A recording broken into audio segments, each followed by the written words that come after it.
స్వచ్ఛత అంటే నందిని. నందిని పాలు మరియు పెరుగు. రమగారు, శ్రీరామనవమి శుభాకాంక్షలండి. మీకు కూడా శ్రీరామనవమి శుభాకాంక్షలు జయ. సుమన్ టీవీ ప్రేక్షకులందరికీ శ్రీరామనవమి శుభాకాంక్షలు.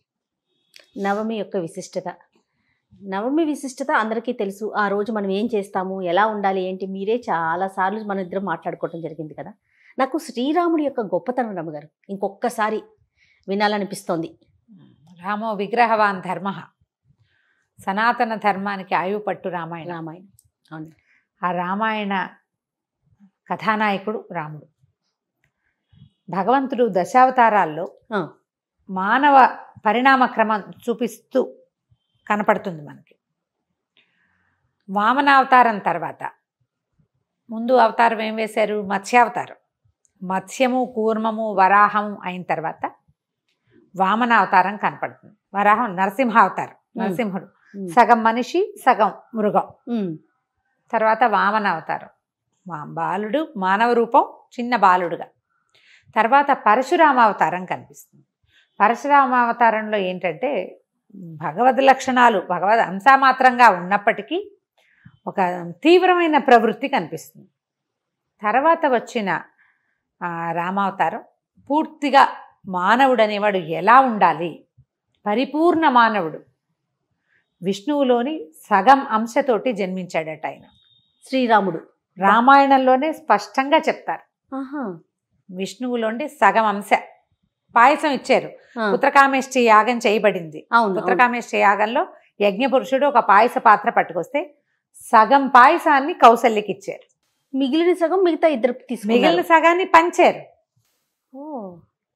సగం పాయసం కౌసల్యకి రావడం వల్ల విష్ణువులోని సగభాగంగా మనకి మానవుడుగా రాముడు జన్మించాడు.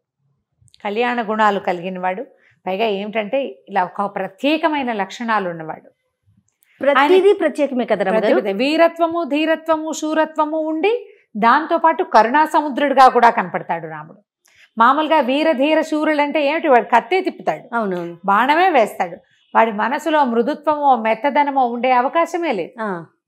దుఃఖము, కరుణ అలాంటివి ఏమి ఉండకూడదు. కరుడు గట్టిపోయి ఉంటారు, క్రూరంగా ఉంటారు. పరశురాముడిలో అది కనపడుతుంది మనకి, కానీ రాముడిలో అది కనిపించదు. సందర్భానికి ఆ సమయంలో ఎట్లా రియాక్ట్ అవ్వాలో అలా రియాక్ట్ అవుతాడు. జనస్థానంలో 14,000 మంది రాక్షసులను చంపేశాడు ఒక్కడే.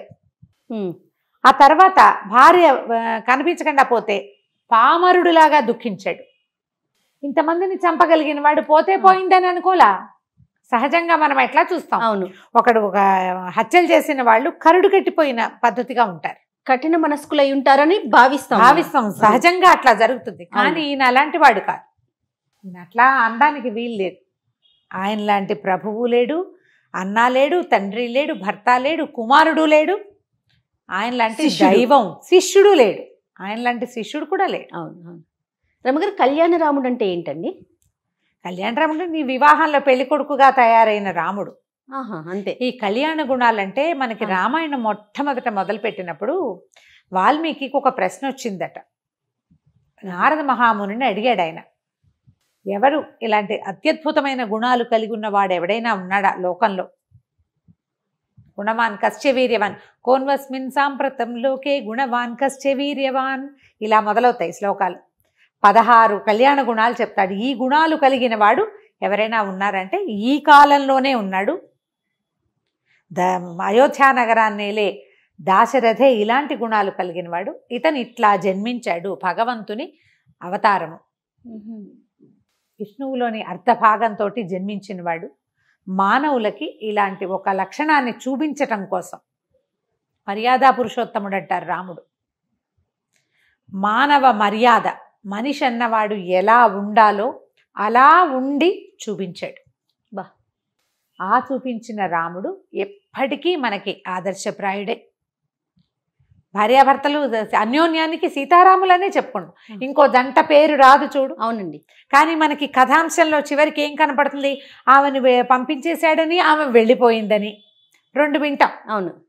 ప్రశ్న కూడా మనకు అది వస్తుంది. అంత కష్టపడి అక్కడెక్కడికో వెళ్ళి ఎక్కడి నుంచి ఎక్కడికి నడిచాడమ్మా? అవును. ఎన్ని వేల కిలోమీటర్లు నడిచాడు అడవిలో ఆవిడ కోసం. ఏకంగా మొత్తం సౌత్కి వచ్చేసాడు కదా, ఎక్కడ దండకారణ్యం. అక్కడి నుంచి భార్య కోసం ఏ సహాయము లేకుండా వెతుక్కుంటూ వచ్చి లక్షల మంది రాక్షసుల్ని సంహరించి, అది కూడా ఆయన తీసుకున్న సహాయం ఏమిటి? కోతులు. ఇంత పని చేసి ఆమెను తీసుకెళ్ళి అగ్నిపునీతం చేసి తీసుకెళ్ళి కూడా ఎందుకు పంపించేశాడు అనేది ఒక ప్రశ్న వస్తుంటుంది. అవును అవును. కానీ దంపతుల అనురాగం అన్యోన్యతకి సీతారాములే పంపించేశాడన్నమాట ప్రశ్నగా ఉంటుంది. పంపేశాడు కాబట్టి వీళ్ళకి అన్యోన్యం లేదని మనం అనలేకపోతాం. అవును, అనుకోలేకపోతాం. అసలు ఊహ కూడా రాదు మనకి. ఇంకొక జంటని చెప్పగలమా? అసలు అసాధ్యం రాము గారు, అసలు లేనే లేదు. అది రాముడి గొప్పతనం. అది ఆయనలో ఉన్నటువంటి ఆ కళ్యాణ గుణాల విశేషమే అది. ఇవి కాకుండా ఈ రామ శబ్దం అదేంటంటే, ఈ రా అనంగానే, రా అనేసరికల్లా మన లోపల నుంచి నెగిటివ్స్ అన్నీ బయటికి వెళ్ళిపోతాయట. సమస్త పాపక్షయం పాపాలు వెళ్ళిపోతాయి బయటికి. మా అనంగానే క్లోజ్ అయిపోతుంది. ఇక బయటికి పోయిన చెత్త ఏది లోపలికి రాదు. ఆ అక్షరాల్లో ఉంది. ఒక్కసారి రామ అంటే సహస్రనామాన్ని చదివినట్టుగా, 1000 సార్లు జపించినట్టు, విష్ణువుని 1000 మాటలు తలుచుకున్నట్టు. అంత అత్యద్భుతమైన రామశబ్దాన్ని ఇంత అత్యద్భుతమైన గుణాలున్న పరిపూర్ణ మానవుడిగా అవతరించిన భగవంతుడికి పెట్టారు. మనకి ఎన్ని అక్షరాలు ఉన్నాయి తెలుగులో, సంస్కృతంలో, పోని మన భాషలో. ఇన్ని అక్షరాల్లో ఈ రాకి మాకి మాత్రమే ఇలాంటిది ఎందుకుంది?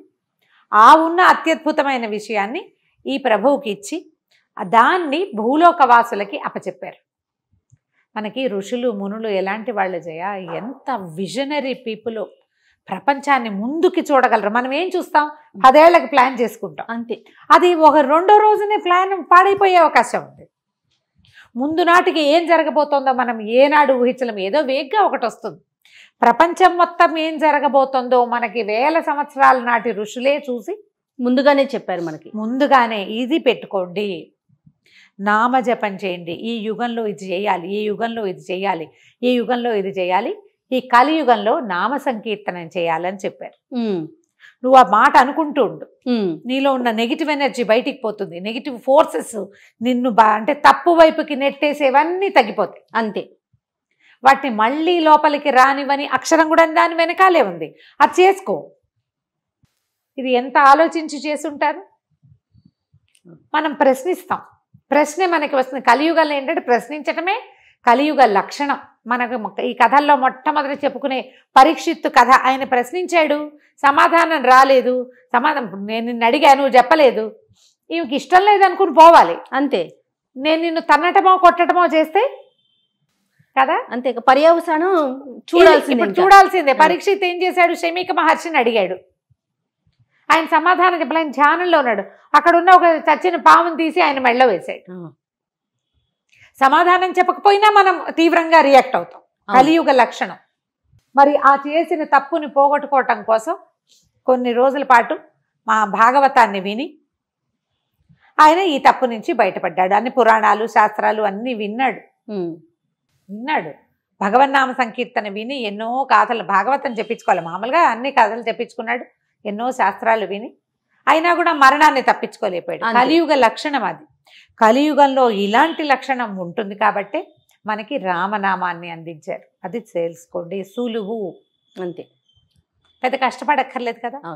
రామ అంటాం ఏం కష్టం? రామ అనుకో కూర్చుంటే రామ, నుంచుంటే రామ, పడుకుంటే రామ, రామ రామ అనా. ప్రతిదానికి ఏదైనా తప్పు జరిగింది నేను చేయలేదు అని చెప్పడానికి రామ రామ అనొచ్చు. ఎంత తప్పు జరిగింది అనడానికి రామ రామ అనొచ్చు. నువ్వు అన్నిసార్లు అంటే క్రమంగా తప్పు చేసే ఉద్దేశం నుంచి నువ్వు బయటకు వచ్చేస్తావు. నీ చుట్టూతా వాతావరణం బాగుపడుతుంది. చుట్టూతా ఉన్న మనుషుల్లో కొంత మార్పు వస్తుంది. అంతా మారదు, కలియుగం కదా, కొంత తేడా వస్తుంది. అలాంటి కళ్యాణ గుణాలు కలిగిందే రామశబ్దం.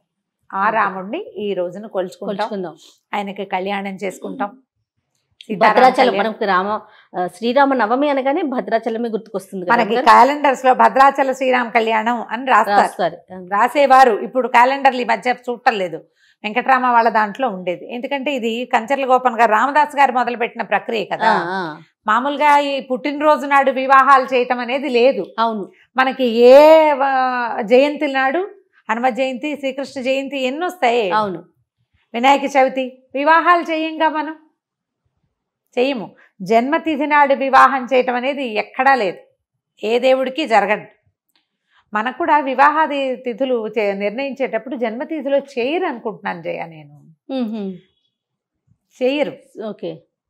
ఇది అది చూసుకుంటే తిథిలో కాదు, జన్మ నక్షత్రంలో చెయ్యరు బహుశా. ఇప్పుడు ఏంటంటే మనం జన్మ నక్షత్రం ఈ తిథి నాడు, శ్రీరామనవమి నాడు, ఆ రోజు రాముల వారి నక్షత్రమైన పునర్వసు కూడా కలిసి వస్తే ఇంకా విశేషమట. కొంచెం అటు ఇటుగా పోతుంది, ప్రతిసారి కరెక్ట్గా రాకపోతుంది. తిథి నియమమే పెట్టుకుంటాం. శ్రీరామనవమి నాడు మన భద్రాచలంలో రాముల వారి కళ్యాణం చేస్తాం. ఊరూరా చలువ పందిళ్ళు వేస్తారు. అన్ని చోట్ల ప్రతి చిన్న ఊర్లోనూ చేతనైనంత ఇదిగా సీతారామ కళ్యాణం జరుపుకుంటాం, ఇళ్లల్లో చేసుకుంటాం. లాస్ట్ ఇయర్ మేము కూడా చేసాం. ఓకే. సీతా కళ్యాణం చేసుకుని, సీతా కళ్యాణం చేస్తే ఏంటంటే మనకు ఆడపిల్లలు లేని వాళ్ళకి కన్యాదాన ఫలితం లభిస్తుంది, అదొక ఫీలింగ్. రాముల వారి కళ్యాణం చేసుకుంటే మనకి మంచిది, పిల్లలకి మంచిది, సంసారానికి మంచిది, మనకే ఒక సాటిస్ఫాక్షను. ఈ కళ్యాణాన్ని ఇవాళే కాకుండా మన పెళ్లి రోజులు అప్పుడు ఏవైనా మనం గృహప్రవేశం చేసుకున్నప్పుడు అలా కూడా చేసుకోవచ్చు జయ. ఓకే. సీతారామ కళ్యాణం చేయొచ్చు. భగవంతుని కళ్యాణం మనకి మన మంచి పరిస్థితుల్లో చేసుకోవచ్చు. మన పెళ్లి రోజునే మనం ఇంట్లో సీతా కళ్యాణం జరిపించుకోవచ్చు. ఓ పురోహితుని పిలిస్తే సీతా కళ్యాణ ఘట్టం చక్కగా చదువుతారు, చేసుకోవచ్చు. ఓకే. సీతా కళ్యాణం ఈ రోజునే మనం శ్రీరామనవమి రోజునే కళ్యాణం జరిపించుకోవచ్చు, మన ఇంట్లో చేసుకోవచ్చు. ఒక పురోహితుని మన వాళ్ళని చుట్టాల పక్కాలని పిలుచుకుని విశేషంగా చేసుకుంటే ఆడపిల్లలకి, పెళ్లి కావాల్సిన ఆడపిల్లలు ఉంటే వాళ్ళకి రాముడు లాంటి భర్త లభిస్తాడు. మనకు ఆడపిల్లలే లేకపోతే సీతాదేవిని కన్యాదానం చేసిన ఫలితం మనకు లభిస్తుంది. పిల్లలు ఆడపిల్లలు పుడతారు, అది కూడా చెప్తారు ఇంట్లో కళ్యాణం. మనము అవును, దీంతో పాటుగా మనం చేసుకునేవి ఏంటంటే పానకము, వడపప్పు. పానకంలో కాస్త సొంటి పొడి, మిరియాల పొడి వేసి పానకం. ఇప్పుడు ఎండాకాలం మొదలవుతుంది, చైత్రమాసం కదా. అవునవును, ఎండాకాలం మొదలవుతుంది. ఈ నవరాత్రులు మొదటి రోజు నుంచి, ఉగాది రోజు నుంచి మొదలుపెట్టి 9 రోజులు కళ్యాణానికి జరగవలసినటువంటి అన్ని రకాల విధులు జరిపి 19వ నాడు కళ్యాణం చేసుకోవటం ఒకటి. 10వ నాడు పట్టాభిషేకం చేసుకుంటారు. ఒకవేళ ఇలా కళ్యాణాలు పట్టాభిషేకాలు చేయకపోతే మనం దీని రోజున, శ్రీరామనవమి రోజున పుత్రకామేష్టి యాగం, శ్రీరామ జననం చదువుకోవచ్చు, సీతా కళ్యాణ ఘట్టం చదువుకోవచ్చు, పట్టాభిషేక సర్గ చదువుకోవచ్చు రామాయణంలోంచి. ఓకే. పట్టాభిషేకం కూడా చదువుకోవచ్చు. దశమి నాడు పట్టాభిషేకం చేస్తారు చాలా చోట్ల. భద్రాచలంలో కూడా పట్టాభిషేకం జరుగుతుంది, నా జ్ఞాపకం ఉంది. ఇది వరకు రేడియోలో వినేవాళ్ళం. మా దువ్వూరు తాత గారు రాసిన జానకితో జనాంతికం కూడా వింటూ ఉండేవాళ్ళం. సీతాదేవితో ఆయన మాట్లాడింది అనమాట. చాలా బాగుండేది టాక్ షో. చక్కగా వెనకాల నుంచి మనకి కామెంటరీ. అవును, ఇప్పుడు కామెంటరీ కొంచెం మొనాటనీగా అనిపిస్తుంది, కానీ నా చిన్నప్పటి కామెంటరీలు ఎంత బాగా గుర్తుండేవో. ఇప్పుడు ఇప్పుడు కామెంటరీలు చూడవలసిన పని లేదు, ఆ ప్రసారంలోనే కామెంటరీ వస్తూ ఉంటుంది. పాత పద్ధతే ఇప్పటికీ కూడా. చక్కగా సీతారామ కళ్యాణం అన్ని మనం టీవీలో చూసేయచ్చు, అన్ని దేవాలయాల్లో జరిగే వాటిని కూడా చూడొచ్చు. రమ్మగారు, అక్షతలకి ప్రత్యేకమైన స్థానం ఉందంటారు, ఏంటండి? అక్షతలు అంటే తలంబ్రాలకి. ఈ తలంబ్రాలు పోయించేవారు. ఇప్పుడు మనకి తెలుగు పెళ్లిళ్లలో తలంబ్రాలు ఉంటాయి, అవును, మనకి ఇంకెక్కడా కనపడదు చూడు. అవును, రాముల వారి మన భద్రాచలంలోనే రామదాస్ గారే ప్రవేశపెట్టారు. ఒక ప్రత్యేకమైన శ్లోకం ఉంది కదా, జానక్యా కమలామలాంజలి పుటే యాయంద్రి పద్మరాగాయిత. ఆవిడ ఇట్లా పువ్వు ఎత్తింది, ముత్యాలు ఎత్తితే ఆవిడ చేతులు ఎర్రగా ఉండే, అవన్నీ ఎర్రగా కనపడుతుంది. అవే ఎత్తి రాముల వారి మీద పోసేసరికి ఇంద్రనీలాల్లాగా కనపడుతున్నాయట ముత్యాలు. ఆవిడ ఎర్రటి చేతులు, చేతిలో ఉన్న ముత్యాలేమో ఎరుపుగా పద్మరాగాల్లాగా, ఆయన మీద పోస్తే ఇంద్రనీలాల్లాగా. ఇప్పుడు ప్రతి పెళ్లి శుభలేఖకి అవే ఉంటుంది, జానక్యాహ కమలామలాంజలి, అదే శ్లోకం ఉంటుంది. అది అంత ప్రఖ్యాతమైన శ్లోకం. ఈ తలంబ్రాలు పోసుకునే ఘట్టం కేవలం తెలుగు వారికి సంబంధించిందే. అది ఎవరు ఈ శ్లోకాన్ని రాశారండి నాకైతే ఐడియా లేదు, కానీ నా చిన్నప్పటి నుంచి నేను చూస్తూనే ఉన్నా, వివాహంలో కూడా ఆ శ్లోకం చదువుతారు. ఈ తలంబ్రాలు, ముత్యాల తలంబ్రాలు మనకి ఇక గోల్కొండ నుంచి వెళ్ళేవని చెప్తారు. ఇప్పుడు కూడా ప్రభుత్వం వాళ్ళు సమర్పిస్తారు కదా. ఈ తలంబ్రాలు పోసే బియ్యాన్ని గోళ్లతోటి ఒలుస్తారట, ఒక ఊరు వాళ్ళు ప్రత్యేకంగా చేసిస్తారు. ఇవి ఆ బియ్యాన్ని పట్టించరు, గోళ్లతో ఒలిచి అవి తయారు చేస్తారు. దానికి ప్రత్యేకంగా ముహూర్తం తయారు చేసి పంపించటం. ఆ స్వామివారి మీద, ఆయన మీద పడతాయి కదా, మరి అవి తెచ్చుకుని మనం ఇంట్లో అట్ట పెట్టుకుంటే శుభం కలుగుతుంది. మనతో పాటు ఎప్పటి నుంచి ఏటా వచ్చే 2 ముత్యాలు ఇన్ని అక్షింతలు ఎన్ని ఉన్నాయో మా ఇంట్లో డబ్బా నిండా. నేను ఆ ముత్యాలు చాలా అయినాయని మొన్ననే దండగుచ్చి మా ఇంట్లో ఉన్న లక్ష్మీదేవికి అలంకారం చేసాను. ఓహో, చాలా ఉన్నాయి. అదేనండి. ఎలాగూ వాటికి పూసలు ఉన్నవే కదా, హోల్స్ ఉంటాయి. హోల్స్ లేని ముత్యాలు కాదుగా. అవును. వాటిని ఒక దండగుచ్చేసి అమ్మవారికి వేసుకున్నాం అనమాట. అట్టు పెట్టుకోవచ్చు, అవన్నీ మనకి మంచిది, శుభం. ఇప్పుడు మన ఇళ్లలో జరిగే కళ్యాణ పక్షింతలు కూడా మనం ఆ కళ్యాణ పువ్వు తలంబ్రాలని అక్షింతలుగా చెప్పుకుంటాం. మనకు అక్షతలు, అవును, వారికి తలంబ్రాలు, మనకు మనకి అక్షతలు. అవి మన దగ్గర ఉంటే ఏంటంటే మనకు ఒక ఆశీర్వచనం. భగవంతుని మీద నుంచి జారిన అక్షతలు మన దగ్గర ఉంటే అవి మనకి కొండంతలైన వరాలుగా పరిణమిస్తాయి. అవకాశం అంటే చక్కగా తెప్పించి పెట్టుకోవచ్చు. ఓకే. ఇంకా పండుగ రోజు పాటించాల్సిన నియమాలు ఏమన్నా చెప్తారా? ఎప్పుడూ చెప్పేవి. సీతా కళ్యాణం సంవత్సరానికి ఒక్కసారి చేస్తారు. సీతారామ కళ్యాణం చేసేది ఏడాదికి ఒక్కసారి. ఇలాంటి ప్రత్యేకమైన రోజు పొద్దున్నే కనీసం స్నానం చేసి దేవుడి దగ్గర ఎక్కడో చోట ఒక చిన్న దీపారాధన చేసుకుని ఒక అగరబత్తి అయినా చూపించి దండం పెట్టుకుని, భార్యాభర్తలు కొట్టుకోకండి అమ్మా ఈ ఒక్కరోజు, వాదించుకోకండి, పోట్లాడుకోకండి, పిల్లల్ని తిట్టకండి. మనము చూసింది చేసింది కాదు కదా. నిజానికి మనం సీతారామ కళ్యాణం చేసుకుంటాం కానీ ఒకే రోజు శ్రీరామ లక్ష్మణ భరత శత్రుఘ్నులకి నలుగురికి ఒక్క రోజే వివాహం జరిగింది. ఒక్క వేదిక మీదే పెళ్ళయింది. అవును. సీతా కళ్యాణం చేస్తే మిగిలిన కళ్యాణాలు కూడా చేసినట్టే. మనం 4 పెళ్ళిళ్ళు చేసినట్టు. 4 పిల్లలకి పెళ్ళిళ్ళు చేసి మనం పోట్లాడుకోవచ్చా? ఆలోచించండి. పోట్లాడుకోవద్దు, వాదనలు చేయొద్దు. ఈ రోజున ఏదో ఒక మంచి మాట అనుకుని ఒక చక్కగా ఏదైనా శ్లోకం చదువుకుని రోజంతా రాముణ్ణి తలుచుకుంటూ ఉంటే, అన్నిసార్లు రామశబ్దాన్ని ఉచ్చరిస్తే సగం నెగిటివ్ ఎనర్జీని మనం తోసేస్తాం బయటికి. చుట్టూతా ఉన్నదాన్ని చేయలేకపోతాం. మనం అంటుంటాం, మిగిలిన వాళ్ళు కూడా అన్నారనుకోండి, ఆటోమేటిక్గా చుట్టూతా ఉన్నది కూడా వెళ్ళిపోతుంది, చుట్టూతా ఉన్నది కూడా పోతుంది. అలా ప్రయత్నం చేయండి. ప్రతి సంవత్సరం వచ్చే శ్రీరామనవమిని ప్రతి సంవత్సరం వచ్చే మన పుట్టినరోజుతోటి సమానంగా ఎంత బాగా చేసుకోవాలనుకుంటాం. మన బర్త్డే, అవును, పుట్టినరోజు పూట ఇలా అయిపోయింది అలా అయిపోయింది అనుకుంటాం. రాముల వారి పుట్టినరోజు మన పుట్టినరోజే. పుట్టినరోజు పెళ్లి రోజు 2 చేస్తున్నాం కదా. మనమైతే ఎంత బాగా చేయాలనుకుంటామో ఈ రోజుని అంత బాగా చేసుకోండి తప్పకుండా. నమస్తే నమస్తే.